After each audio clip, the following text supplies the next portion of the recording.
Alright, y'all, so this video is going to be out of Connecticut. Now, this is about an elementary school that invites parents to a seminar on how to talk to children about gender and sexuality.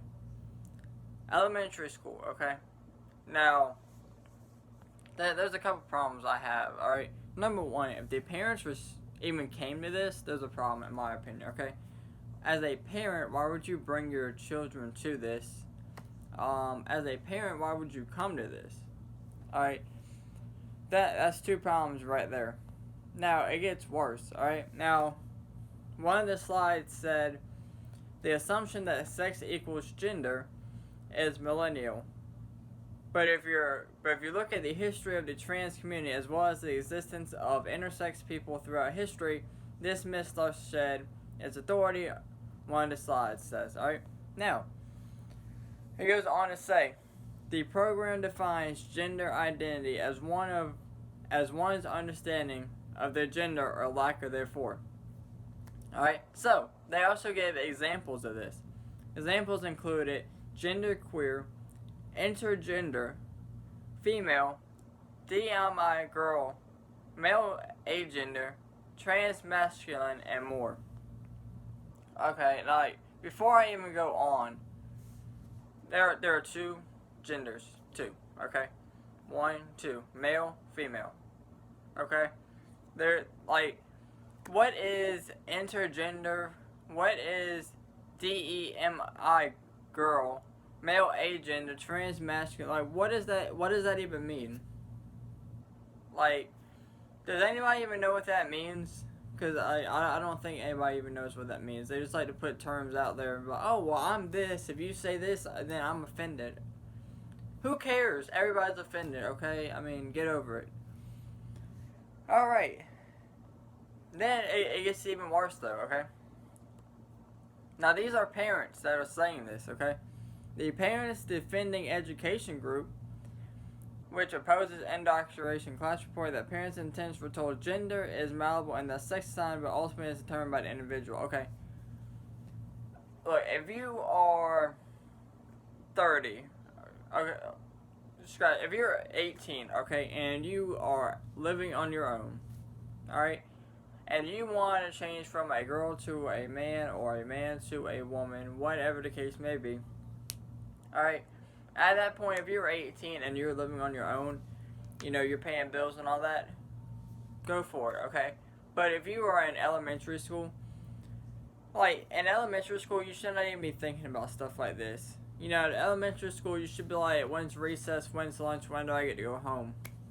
That's what you should be worried about in elementary school, not gender, alright?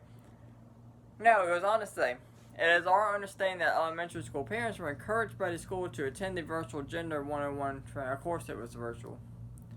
Alright, that the ad for the event appeared in the school newsletter.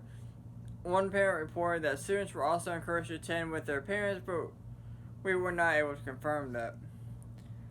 Critics are concerned that elementary school students are too young for such topics, and although parental rights advocates around the country have said discussions about gender and sexuality should be held in their home between parents and their children are not in public schools. Some are concerned about a program designed to encourage them to do with a one-sided presentation.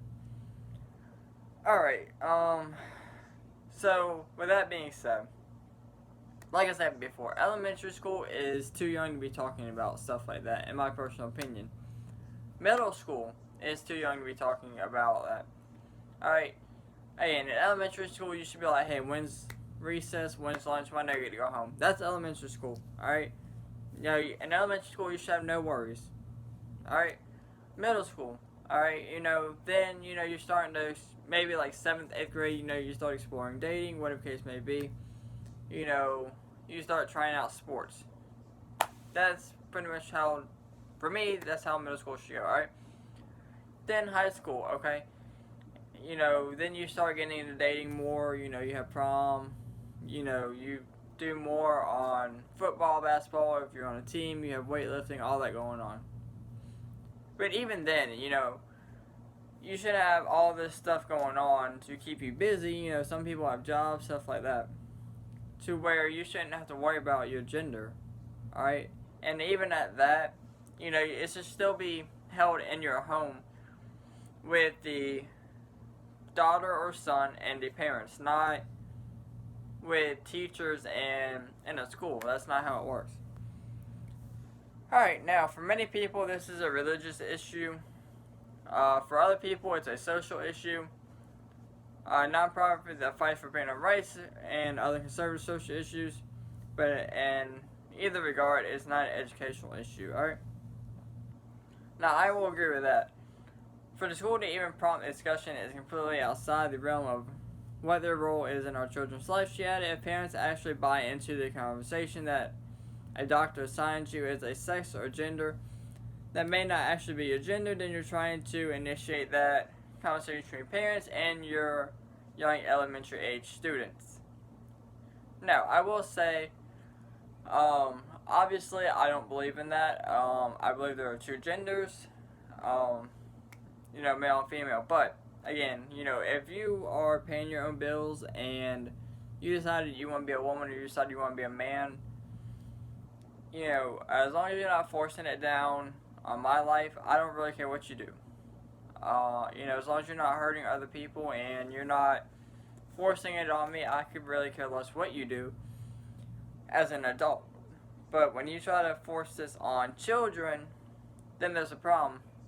Alright, and the sad part is there are parents that actually came to this. I don't understand, as a parent, why would you come to this?